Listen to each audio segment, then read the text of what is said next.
Me sigue diciendo que sí, que solicite permiso. Vamos a ver. Qué raro, porque ya le di... Algo malo pasa aquí. Grabar. No, ya está grabando. Bueno. Ok. Bien, entonces estos numeritos son los números de las páginas. Son más que todo para Bueno. Way, ¿verdad? Que ella es la que me está haciendo las notas. Entonces, ya subí esta presentación. Esta clase ya la subí a la plataforma. Probablemente no sea, eso no solo sea una clase, ¿verdad? Digo clase porque así las voy yo catalogando. Entonces, bueno, vamos a retomar el tema de los potenciales termodinámicos y además vamos a deducir una serie de relaciones importantes en la termodinámica que se llaman las relaciones de Maxwell. ¿Se acuerda que la motivación para ver las transformadas de Legendre eran la necesidad de establecer potenciales termodinámicos? Y la inspiración de esto era por la necesidad de que habían a veces situaciones en las cuales era más favorable utilizar ciertas variables en lugar de otras. Entonces, vamos a retomar esto nuevamente, pero hoy vamos a ser más específicos en el papel que juegan estos potenciales termodinámicos aquí propiamente, ¿verdad? En el estudio de las propiedades de los sistemas macroscópicos. Entonces, ¿se recuerdan ustedes que teníamos una representación de la energía, en la cual la energía interna era función de la entropía y de las n variables extensivas y1 hasta yn? O sea, eran n más 1 variables extensivas sumando la energía interna. O bien la representación de la entropía, donde se hacía una inversión y entonces la energía interna pasaba a ser una variable extensiva junto con las y variables para formar entonces la representación de la entropía. En la representación de la entropía, nosotros teníamos que ds era de u entre t menos 1 sobre t por la suma sobre i desde i igual a 1 hasta n de todos los diferenciales de trabajo. Si aquí era un sistema de un gas, de un fluido hidrostático, entonces simplemente lo que teníamos aquí era presión y volumen. Pero que podíamos tener aquí el número de términos que quisiéramos, dependiendo cuántos tipos de interacciones tenga el sistema, o sea, qué tipo de trabajo esté ejecutando. Por otro lado, si nosotros tomábamos la diferencial exacta de la entropía, tomando en cuenta que era una función de la energía interna y de las n variables extensivas y, entonces eso iba a ser la parcial de S con respecto a U por du a todas las y constantes, más la suma de igual a n de la parcial de S con respecto a y. Aquí ponemos una piatoria prima sobre J, indicando de que es a todas las YJ menos a la J igual a I, constantes. Comparando los coeficientes de estas dos ecuaciones, o sea, de estas dos ecuaciones, de la DDS y de la 73, concluimos diferencial por diferencial, entonces que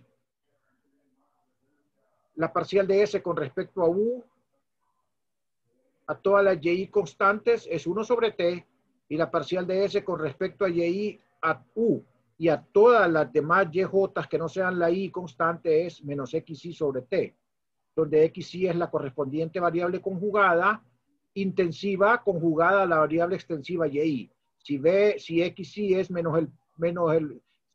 es el volumen, xy es menos la presión. Por ejemplo, ¿verdad? Si este es el número de moles y, xy es el potencial químico.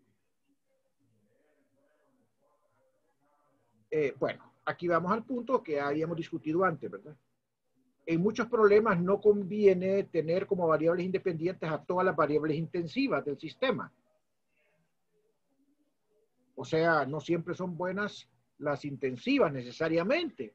Puede ser que sean buenas una intensiva y una extensiva o dos extensivas. Depende.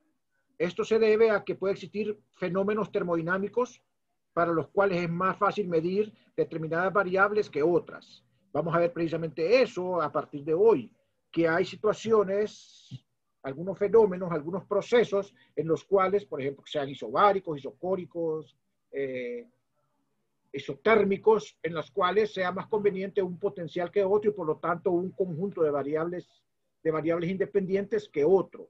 Entonces, de eso se trata. Por lo tanto, tenemos que tener esa flexibilidad de poder transformarnos de una representación a otra. El problema en sí lo planteamos así, ¿verdad? la ecuación 49, que era la ecuación fundamental de la termodinámica, que ya no la sabemos de memoria, ¿verdad? De Q, de U igual a de Q menos PdB,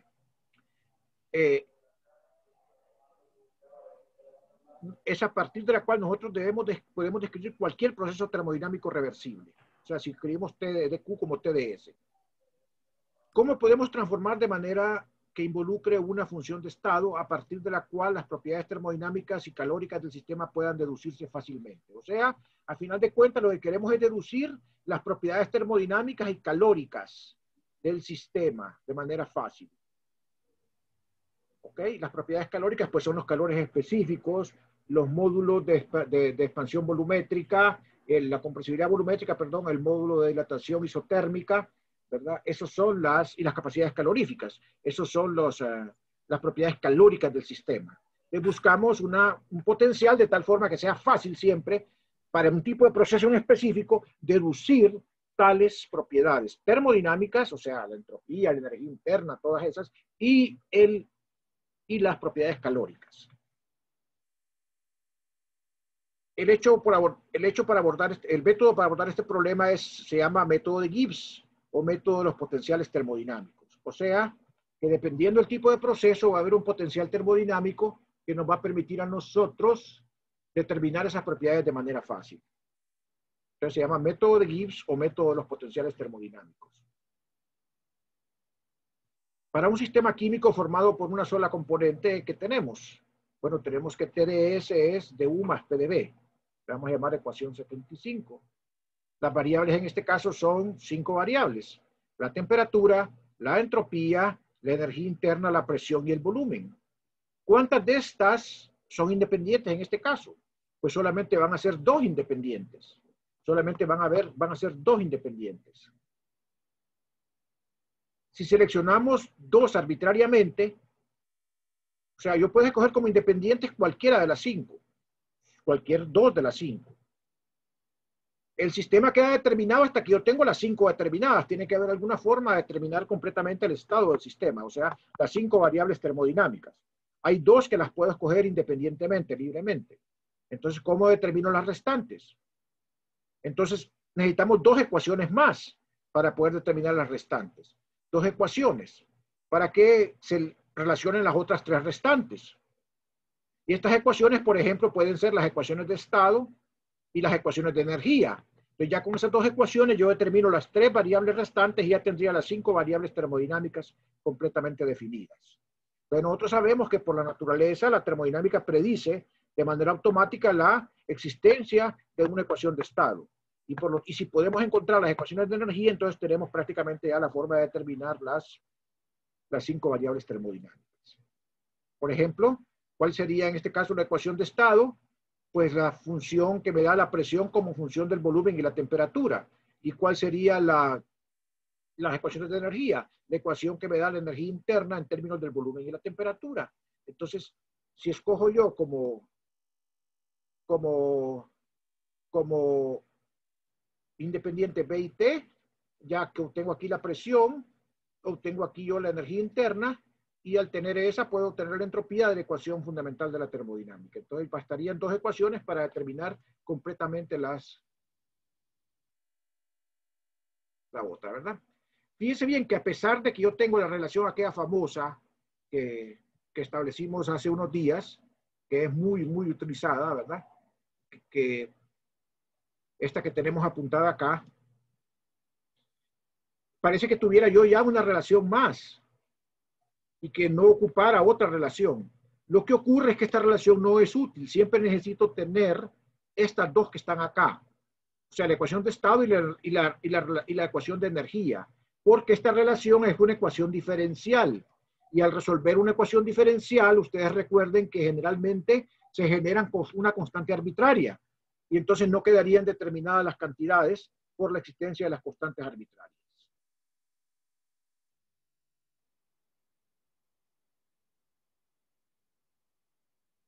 Ahora, si nosotros escogiéramos B y S como las variables termodinámicas en la ecuación 75, a ver, ¿cuál es la 75? La ecuación 75 es la ecuación fundamental de la termodinámica. Entonces, solo una ecuación más es necesaria para eliminar las otras tres variables. O sea, bastaría con saber U igual a U de S y B. ¿Verdad? Entonces, esta sería suficiente para eliminar las otras tres variables. Si nosotros escogiéramos B y S como variables independientes. ¿Verdad? Tendría ya determinada U, ¿verdad? Tendría determinada S y B. Y entonces ya tendríamos resuelto el problema. Ya que las otras dos quedarían determinadas ¿cómo? Aquí está el punto, miren, las otras dos que son T y P quedan determinadas a partir de estas relaciones que están acá, que nos dan las variables intensivas en términos de las variables extensivas, de las derivadas de la energía respecto a las variables extensivas que son la entropía y el volumen. ¿Se acuerdan de estas dos? ¿Ok? Y entonces con esto ya tendría resuelto el problema. Entonces es más fácil tener una situación así, por ejemplo, y esto para resolver el problema sin necesidad de recurrir a la ecuación de estado y a la dependencia de la entropía con la temperatura. De la energía interna con la temperatura. Entonces la clave es esta, ¿verdad? Tener esta y además estas dos relaciones y ya tendríamos resuelto el problema.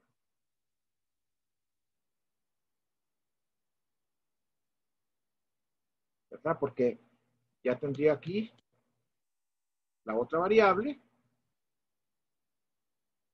y aquí tendríamos la temperatura y la presión.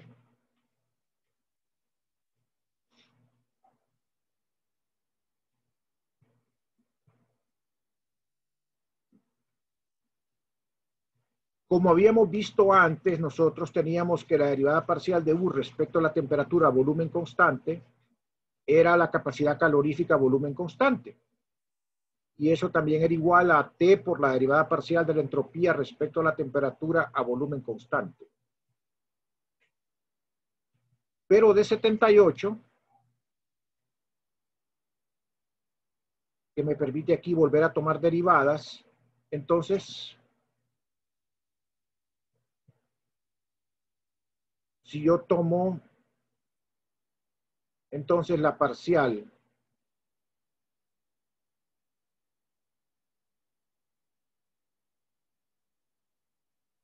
de T con respecto a S a B, entonces esa parcial va a ser la derivada segunda de U respecto a S a B y a S. A S, porque estoy derivándolo otra vez respecto a S. Ya la tenía aquí respecto a S una vez, la vuelvo a tomar respecto a S y entonces tenemos que esa sería la parcial de T respecto a S a B. Entonces, pero ustedes saben entonces que esto es el inverso de esta parcial de S con respecto a T a B. Y entonces quiere decir que la capacidad calorífica a volumen constante yo la puedo poner como T dividido entre la segunda derivada de U respecto a S cuadrado a B. Y entonces esa es la ecuación 79. Entonces ahí estamos obteniendo la capacidad calorífica, que es una propiedad calórica a partir del potencial U. O sea que las primeras derivadas de U, ¿qué me dan? Las primeras derivadas de U me dan las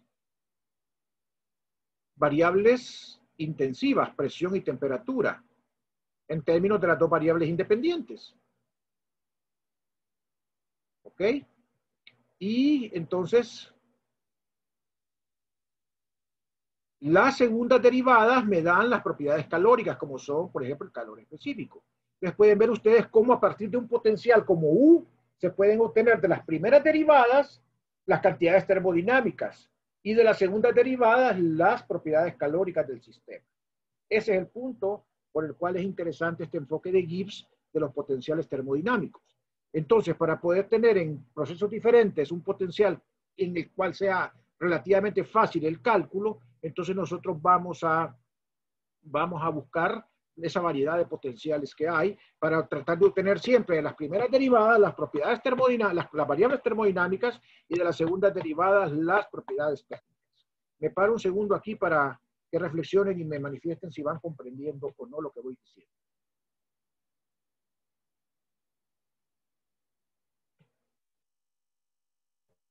Sí, se va entendiendo. Ok, Denis y los muchachos, vamos, ¿verdad? Ok. Ya vamos a terminar esta parte que es la más tediosa, o sea, esta parte macroscópica. Ya vamos a entrar a la parte de probabilidad, de mecánica estadística, ¿verdad? Entonces, ¿me puede monitorear el chat ahí si no hay alguna pregunta, Jorge? No, solo dicen que vamos bien, dice Denis. Ok. Bueno, entonces, vemos entonces que las primeras derivadas de U dan las variables intensivas y las segundas derivadas dan las propiedades calóricas. Por analogía con la mecánica, ustedes se recuerdan que la derivada de U daba la fuerza.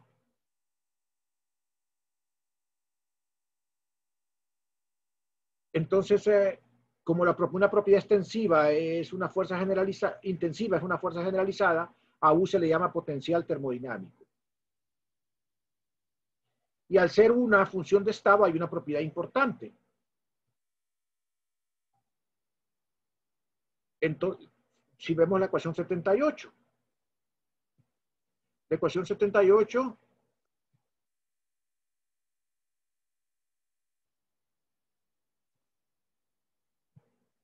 como expresa derivadas de U, una respecto a B y una respecto a S. Si yo tomo la derivada cruzada, es decir, en esta que estoy señalando con la manito acá yo, la derivada con respecto a S a B constante, y tomo la derivada aquí donde tengo la manito con respecto a B a S constante, ambas van a ser iguales porque U es una función de estado. Entonces las derivadas de este lado también van a ser iguales. Es decir, la parcial de T con respecto a B a S constante va a ser igual a menos la parcial de P con respecto a S a B constante. ¿Les queda claro eso acá? ¿Verdad? Acuérdense que las derivadas cruzadas son iguales, pero si las tomo de los dos lados van a ser iguales. Eso se manifiesta entonces como esta ecuación que está acá, y esa ecuación se le llama la primera ecuación de Maxwell. La primera ecuación de Maxwell. Acuérdense que, ¿verdad? Aquí la entropía y el volumen son las variables independientes. Y estas dos son las variables intensivas, ¿verdad? En este caso. Pues siempre van las otras dos variables en términos de las variables independientes y las otras dos variables aquí en las ecuaciones de Maxwell, y la que queda fuera de la ecuación de Maxwell es el potencial que estoy utilizando, en este caso U. Siempre tienen esa estructura las ecuaciones de Maxwell.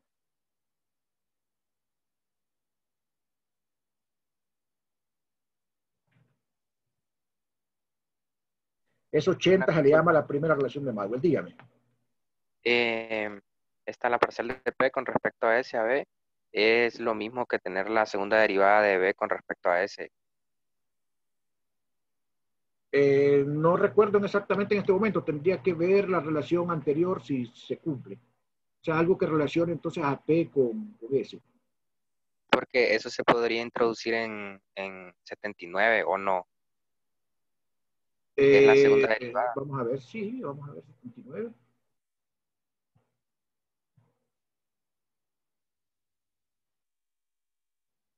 La segunda derivada, pero aquí va U.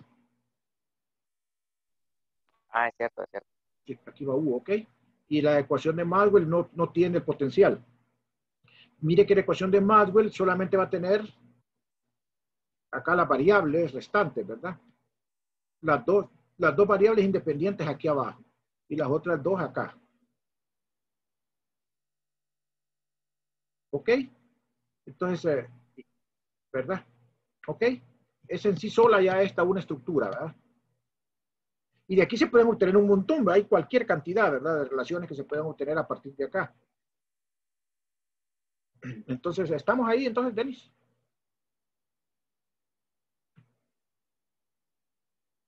Ok. Ok. Esa es la primera relación de Maxwell, ¿verdad? Vamos a encontrar 4 relaciones porque vamos a trabajar con cuatro potenciales. Ustedes pueden construir en principio la cantidad de potenciales que quieran. Esta relación fue calculada para un proceso irreversible, para un proceso reversible, ¿verdad? Mantiene su validez para diferencias entre los valores de las variables que contienen estados de equilibrio, independientemente del proceso que une los dos estados de equilibrio. O sea, ¿qué quiero decir con este párrafo que está acá?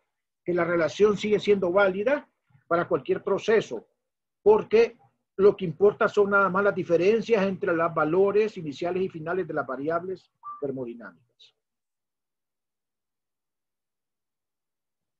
Extendiendo este mismo ejemplo, el caso general, en que U es función de Y1 a Y hasta Yn, las variables intensivas serían entonces, miren, aquí tienen una ecuación, aquí tienen todas las XY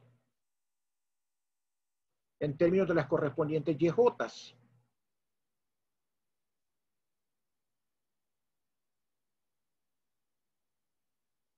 ¿Ok? Entonces tienen n ecuaciones de esas que les darían las variables intensivas más la temperatura. Entonces acá es claro que yo puedo invertir y tener T como función de S y B y P como función de S y B.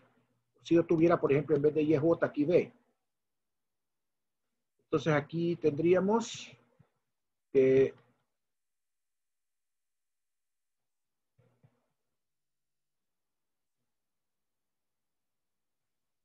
aquí, y si de ambas eliminamos, S obtendríamos la ecuación de estado, que sería P como función de T y B, si eliminamos S de estas dos. Entonces ahí queda completamente establecido el sistema. Las capacidades caloríficas serían, dependiendo cuál sea, ¿verdad? Pues tendría una capacidad calorífica Y1 hasta Yn constante, la cual sería entonces la derivada parcial de U con respecto a T, a Y1 hasta Yn constante. O sea, a todos las variables extensivas constantes.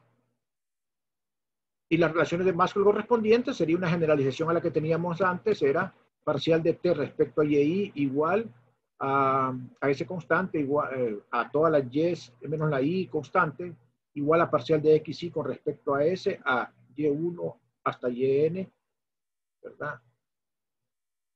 Constantes. Esa sería la ecuación de Maxwell. Miren que es una generalización a tener antes que tenía parcial de T respecto a B, a S constante igual a menos la parcial de P con respecto a S a B constante, que era el caso particular de un sistema PB. Aquí tengo yo el caso particular de cualquiera que tenga n variables Y y sus correspondientes conjugadas X. O sea que va a haber un número de ecuaciones de Maxwell dependiendo del número de pares de variables conjugadas que hay. Si hay una X1, Y1, va a haber una ecuación de Maxwell. Si hay dos, van a haber dos ecuaciones de Maxwell para una mismo potencial. Para un mismo potencial. Etcétera. ¿De acuerdo? Si el sistema es PB, el potencial U genera únicamente estas dos ecuaciones de Maxwell que están aquí antes, que eran para la presión y para el volumen. Esta, ¿verdad?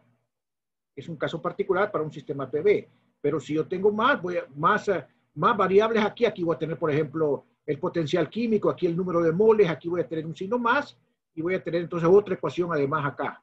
Si tengo, por ejemplo, campo magnético y magnetización, o otra más, dependiendo cuántos tipos de interacciones hayan en el sistema.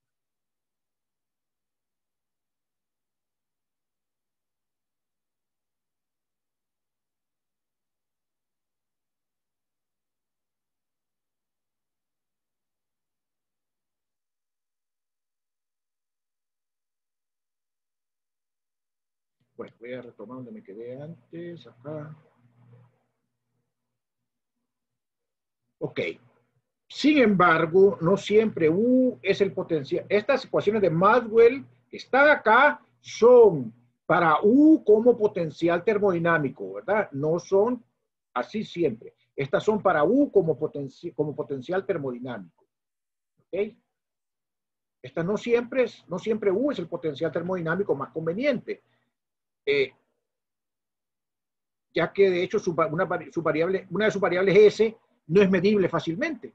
Entonces ahí tenemos un problema. La entropía es quizás una de las variables más difíciles de medir, ¿verdad? Por ejemplo, es más fácil medir la presión, el volumen y la temperatura. Entonces, de repente convienen otros potenciales termodinámicos que dependan de este set de variables que son la presión, el volumen y la temperatura. Y aquí es donde se necesita entonces cambiar de potencial para buscar potenciales en los cuales las variables sean más fáciles de medir y que sean más adecuados para el tipo de fenómeno que estamos describiendo. Ok, esto lo vamos a lograr mediante transformaciones de Legendre. Sin embargo, también se puede hacer directamente, a partir de la ecuación TdS igual a ddu más PdV. El respaldo matemático son las transformaciones de Legendre, pero aquí lo vamos a comenzar a hacer directamente. Sin embargo, yo quise ver las transformaciones de Legendre porque son el respaldo matemático de todo lo que hay atrás de la termodinámica. Entonces vamos a considerar el primer cambio de potencial. B y T como variables independientes. O sea, estamos haciendo una transformación de Legendre cambiando S por T, ¿se acuerdan? Pero vamos a verlo directamente, sin necesidad de la transformación de Legendre, se puede hacer aquí. Tengo la ecuación fundamental de la termodinámica 59, pero modificada escribiendo dQ por TdS. Vamos a ir despacito.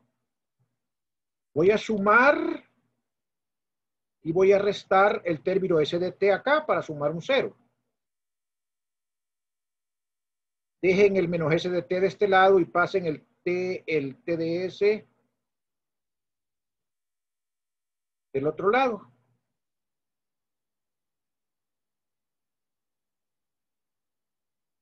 O sea, pasen estos dos del otro lado. Con un signo menos.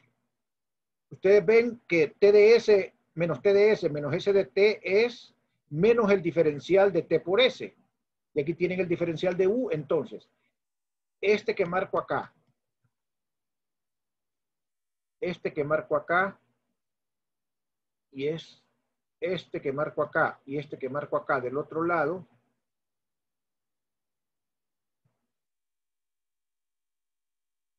forman esto que está acá, el diferencial de U menos T por S. ¿Les queda claro ahí? ¿Les queda claro ahí? Sí. Ok. Entonces, ¿qué es lo que sugiere aquí? Bueno, nombremos un nuevo potencial. Llamemos a U menos S por T o menos T por S como una nueva potencial que le vamos a llamar F. Vamos a llamarle aquí a este U menos T por S, le vamos a llamar F, y entonces queda definido así. Y ese F, nuevo potencial, se le llama energía libre de Helmholtz. Miren que entonces, al quedar la energía libre de Helmholtz definida acá, en el de diferencial, y entonces las variables asociadas a la energía libre de Helmholtz serían la temperatura y el volumen, ya no sería la entropía. ¿Ok? Tenemos dos variables que son más fáciles de medir que la entropía. Entonces, si yo despejo aquí DDF, entonces DDF va a quedar menos S de T menos PdV. ¿Les queda claro? DDF, o sea, el diferencial de la energía libre de Helmholtz, es igual a menos S de T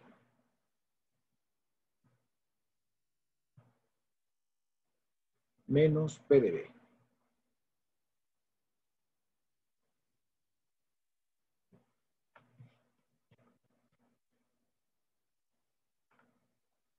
¿Verdad? ¿Ok? Pero entonces, como F es una función de T y B, matemáticamente su diferencial exacto, su diferencial total es parcial de F con respecto a B a T por dB más parcial de F con respecto a T a B por dt. Eso lo tenemos que comparar acá. ¿Cuál sería el coeficiente del D de B? Menos P. ¿Y cuál sería el coeficiente del D de T? Menos S.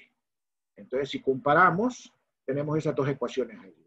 Menos P es igual a parcial de F con respecto a B a T, y menos S es parcial de F con respecto a T a B. Es decir, estamos obteniendo las otras dos variables a partir del potencial como derivadas de las variables independientes que tenemos. Mire, la misma estructura que teníamos antes cuando teníamos U. Solo que ahora tengo una combinación de variables independientes en la cual una es extensiva y una es intensiva, y de variables dependientes en las cuales una es extensiva como la entropía y la otra es extensiva, intensiva como la presión y extensiva como la entropía, y en términos del potencial. Entonces, miren, ahí estamos obteniendo las cantidades termodinámicas en términos de las primeras derivadas del potencial.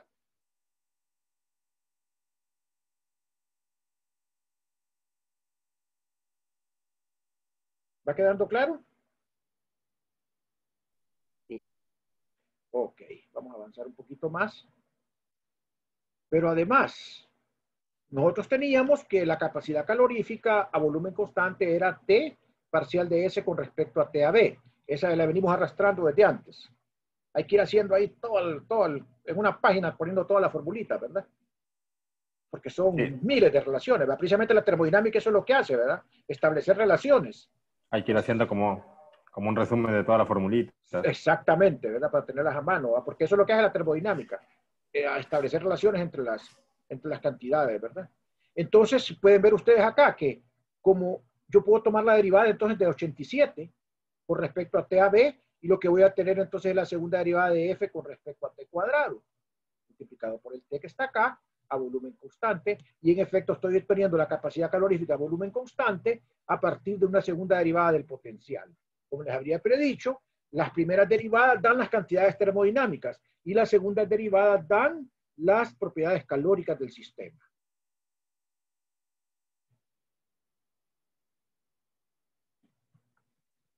¿Verdad? Esto, mire, esto es muy importante. Generalmente a veces no se repara mucho sobre esto, sobre la parte macroscópica, pero yo quise detenerme una unidad completa para esto, porque esto le va a dar una base más sólida.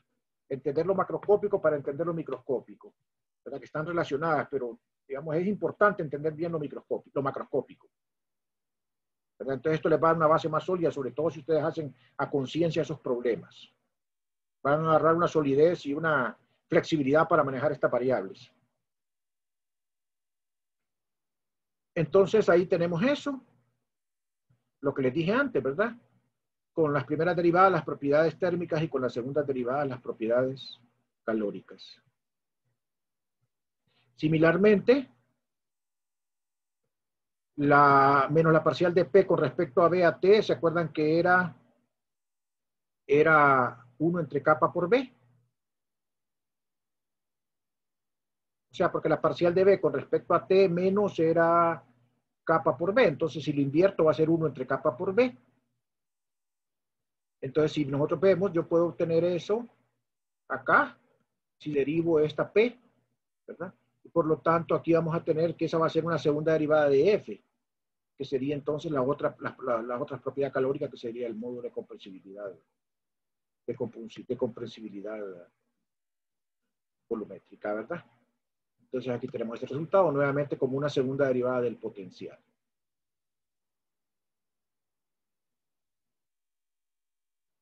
Ese es lo que se llama el módulo isotérmico.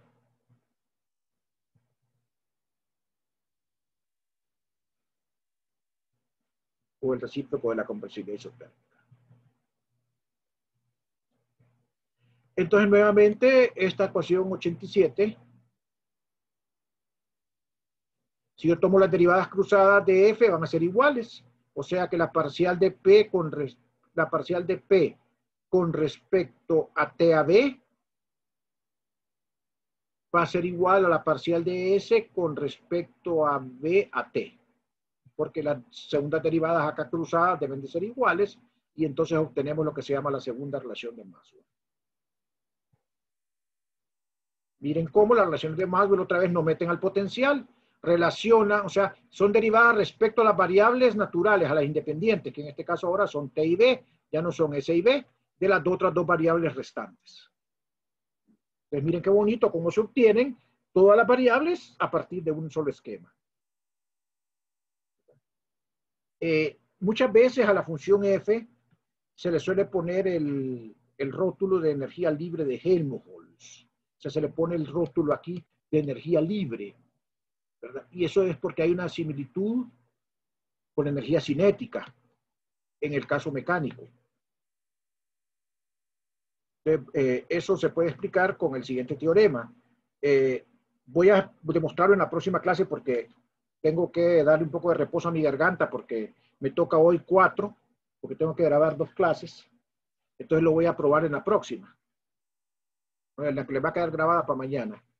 Si un sistema termodinámico sigma sufre un proceso reversible entre dos estados de equilibrio A y B, siendo la temperatura en estos estados igual a la temperatura de los alrededores, y que durante el proceso el sistema solo intercambia calor con los alrededores, no con otros sistemas.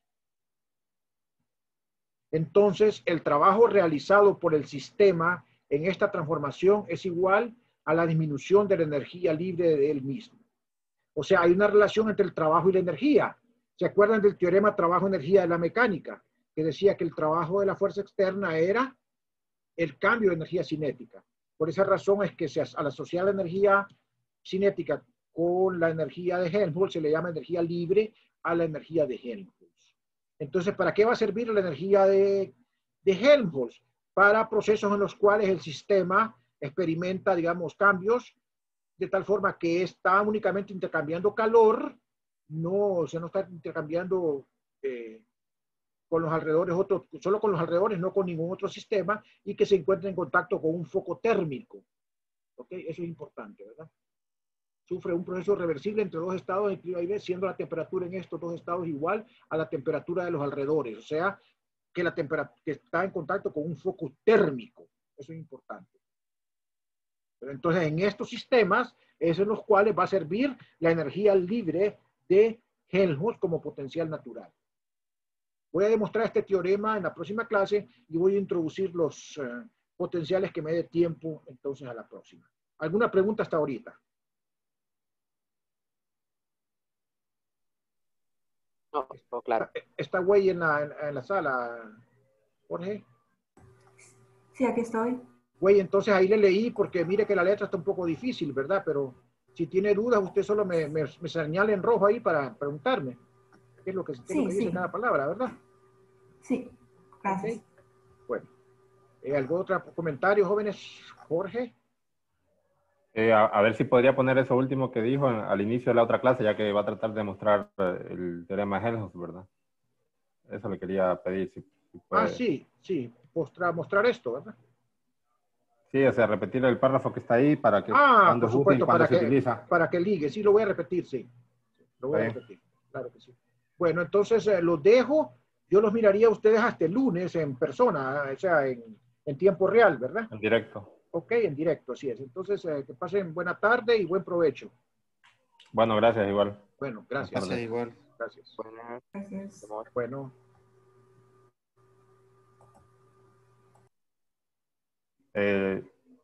Jorge. No, solo iba a decir que la lista, pero ya se desconectaron la captura. Bueno, no importa, no. Pero creo que solo faltaba uno. No.